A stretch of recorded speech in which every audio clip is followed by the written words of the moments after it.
ಕರ್ತನಿಗೆ ಸುಬಿಗಳು, ನಿಮ್ಮೆಲ್ಲರಿಗೆ ಸುಬಿಗಳು. ಚೆನ್ನಾಗಿದ್ದೀರಪ್ಪ? ದೇವರ ಪ್ರೀತಿ ನಮ್ಮನ್ನು ಆವರಿಸಿಕೊಂಡಿದೆ.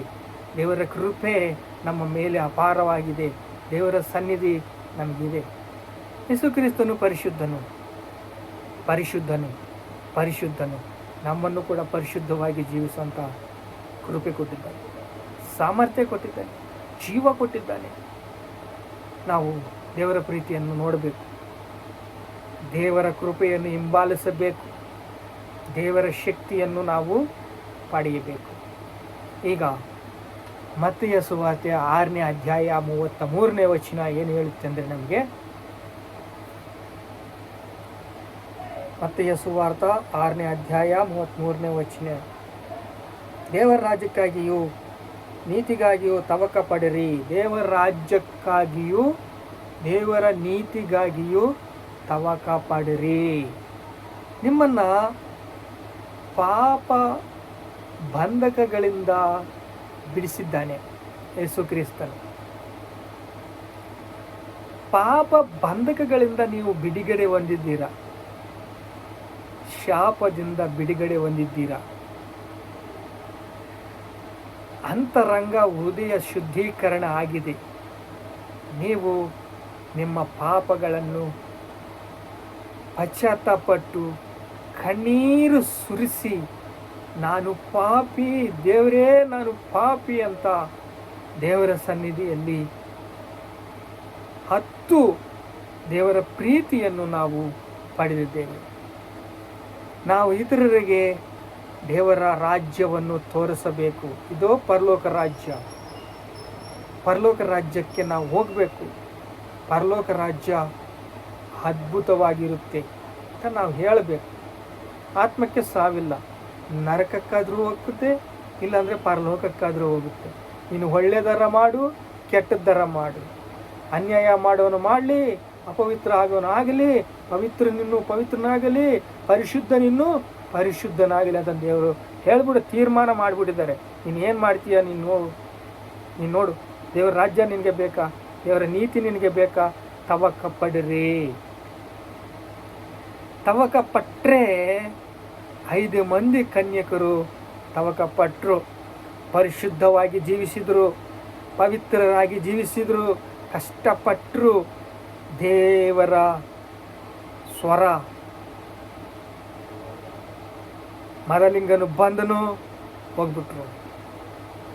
ಆದರೆ 5 ಮಂದಿ ಕನ್ಯಕರು TV ಸೀರಿಯಲ್ ನೋಡಿದರು, ಲೋಕಾನುಸಾರವಾಗಿ ಜೀವಿಸಿದರು, ಲೋಕದಲ್ಲಿ ಎಲ್ಲ ಆರಿಸಿಕೊಂಡ್ರು, ಲೋಕದಲ್ಲಿ ಎಲ್ಲವನ್ನು ಹಿಂಬಾಲಿಸಿದರು.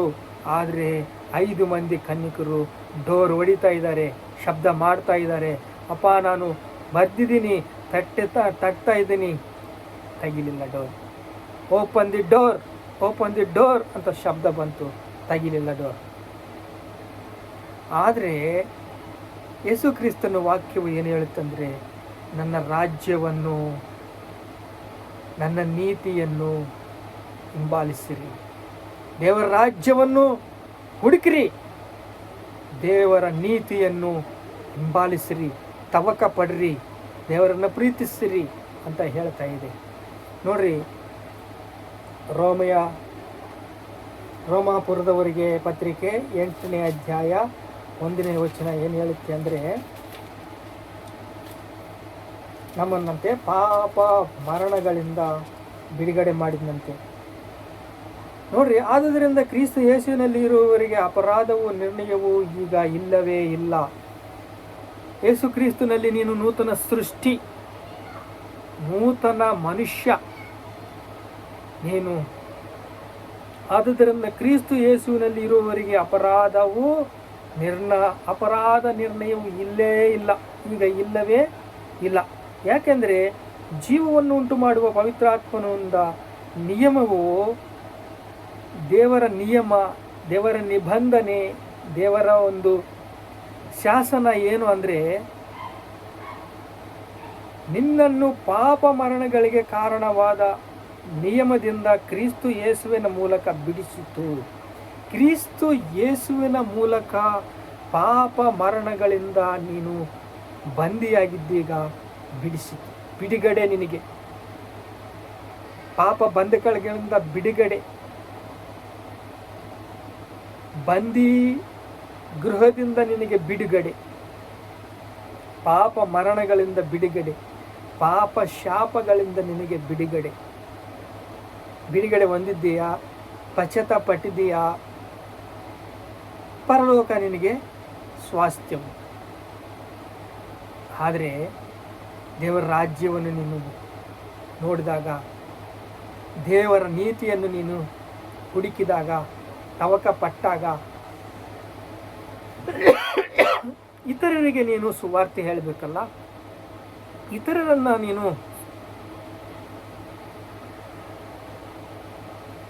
ದೇವರ ಕಡೆಗೆ ತಿರುಗಿಸ್ಬೇಕಲ್ಲ.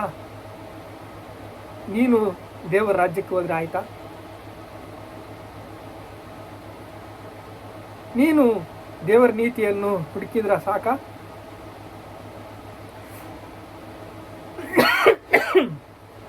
ನಿನ್ನನ್ನು ಪಾಪ ಮರಣಗಳಿಂದ ನಿಮ್ಮಿಂದ ಯೇಸು ಕ್ರಿಸ್ತುವಿನ ಮೂಲಕ ಬಿಡುಗಡೆಯಾದಿಯಲ್ಲ.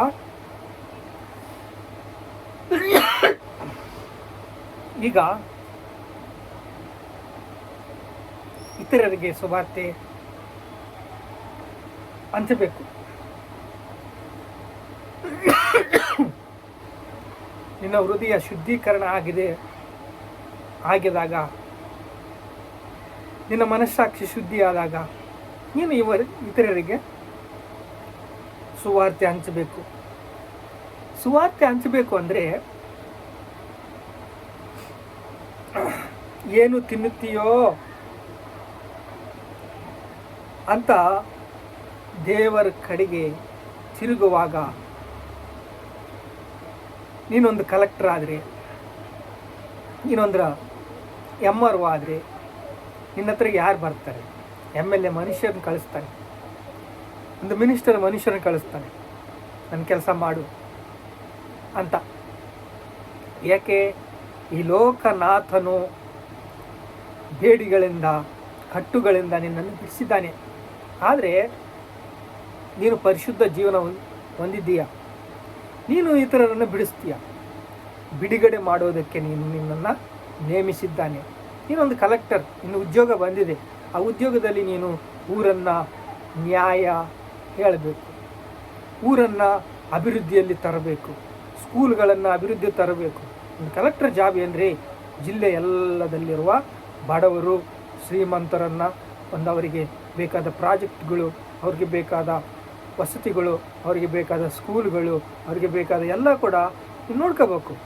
ಆದರೆ ಅಪವಿತ್ರಾತ್ಮೆಗಳು, ದುರಾತ್ಮೆಗಳು, ದುಷ್ಟರು ನಿನ್ನನ್ನು ಹಿಂಬಾಲಿಸ್ತಾರೆ.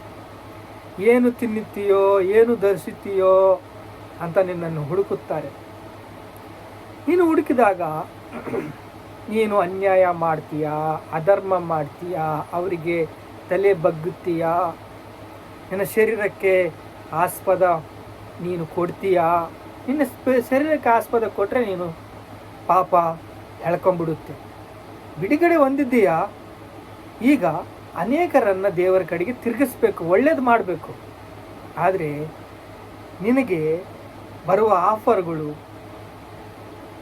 ಅಲ್ಲಿ ಬರುವ ಲಂಚಗಳು, ಅಲ್ಲಿ ಬರುವ ವೈಭವ, ಏನು ತಿನ್ನುತ್ತೀಯೋ, ಏನು ಧರಿಸುತ್ತೀಯೋ ಅಂತಂದು ಆಲೋಚನೆ ಮಾಡಬೇಡ.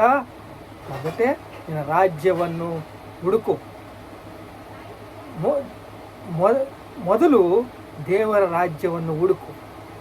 ಮೊದಲು ದೇವರ ನೀತಿಯನ್ನು ತವಕ ಪಡು. ಅದನ್ನು ನಮಗೆ ವಾಕ್ಯವು ಹೇಳಿದೆ. ಆ ವಾಕ್ಯವಾಗಿ ನಾವು ನಡಿಬೇಕು. ಆದರೆ ಆ MLA ಕಳಿಸ್ತಾನೆ, ನಾನು ಹೇಳಿದ್ದೇನಂದು ಹೇಳು, ಈ ಕೆಲಸ ಮಾಡು, ಅದಕ್ಕೆ ಸೈನ್ ಮಾಡು, ಅದಕ್ಕೆ ನ್ಯಾಯ ಮಾಡು, ನಾನು ನಿನಗೆ ದುಡ್ಡು ಕೊಡ್ತೀನಿ, ಲಂಚ ಕೊಡ್ತೀನಿ. ಹೀಗೆ ಮಾಡುವಾಗ, ಈಗ ಒಬ್ಬರನ್ನು ರಕ್ಷಿಸುವುದಕ್ಕೆ ಸಮಯ ಕೊಡಬೇಕು, ದೇವರಿಗೆ ಸಮಯ ಕೊಡಬೇಕು, ಇತರರನ್ನು ರಕ್ಷಿಸುವ ಹೃದಯ ಬೇಕು.